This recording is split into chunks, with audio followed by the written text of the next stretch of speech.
बहुत पुरानी बात है। मगध राज्य में एक सोनापुर नाम का गांव था। उस गांव के लोग शाम होते ही अपने घरों में आ जाते थे और सुबह होने से पहले कोई भी घर के बाहर कदम नहीं रखता था। इसका कारण डाकू अंगुलीमाल था। डाकू अंगुलीमाल मगध के जंगलों की गुफा में रहता था। वह लोगों को लूटता और जान से मार देता था। लोगों को डराने के लिए वह जिसे भी मारता उसकी उंगली काटकर उन उंगलियों की माला बनाकर पहनता, इसलिए उसका नाम अंगुलीमाल पड़ा। गांव के सभी लोग परेशान थे कि कैसे इस डाकू के आतंक से छुटकारा मिले। एक दिन गौतम बुद्ध उस गांव में आए। गांव के लोग उनकी आवभगत करने लगे। गौतम बुद्ध ने देखा कि गांव के लोगों में किसी बात को लेकर दहशत फैली है। तब गौतम बुद्ध ने गांव वालों से इसका कारण पूछा।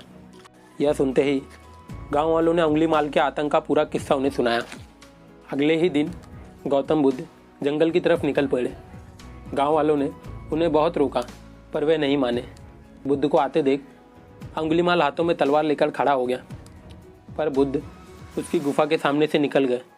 उन्होंने पलट कर भी नहीं देखा। अंगुलीमाल उनके पीछे दौड़ा, पर एक दिव्य प्रभाव के कारण वह बुद्ध को पकड़ ही नहीं पा रहा था। थक हार कर उसने कहा, अच्छा रुको। बुद्ध रुक गए और मुस्कुरा कर बोले, मैं तो कब का रुक गया, पर तू कब से हिंसा रोकेगा। अंगुलीमाल ने कहा, सन्यासी तुम्हें मुझसे डर नहीं लगता? सारा मगध मुझसे डरता है। तुम्हारे पास जो भी माल है निकाल कर दे दो, वरना जान से हाथ धो बैठोगे। मैं इस राज्य का सबसे शक्तिशाली व्यक्ति हूँ। बुद्ध जरा भी नहीं घबराए और बोले, मैं कैसे मान लूँ कि तुम इस राज्य के सबसे शक्तिशाली इंसान हो? तुम्हें साबित करके दिखाना होगा। अंगुलीमाल बोला, अच्छा बताओ मैं कैसे साबित करूँ। बुद्ध ने कहा, तुम उस पेड़ से 10 पत्तियाँ तोड़ लाओ। अंगुलीमाल ने कहा, बस इतनी सी बात, मैं तो पूरा पेड़ उखाड़ सकता हूँ। बुद्ध ने कहा, नहीं पूरा पेड़ नहीं, बस 10 पत्तियाँ तोड़ कर लाओ। अंगुलीमाल ने 10 पत्तियाँ तोड़कर ला दी। बुद्ध ने कहा, अब इन पत्ती को वापस पेड़ पर जाकर लगा दो।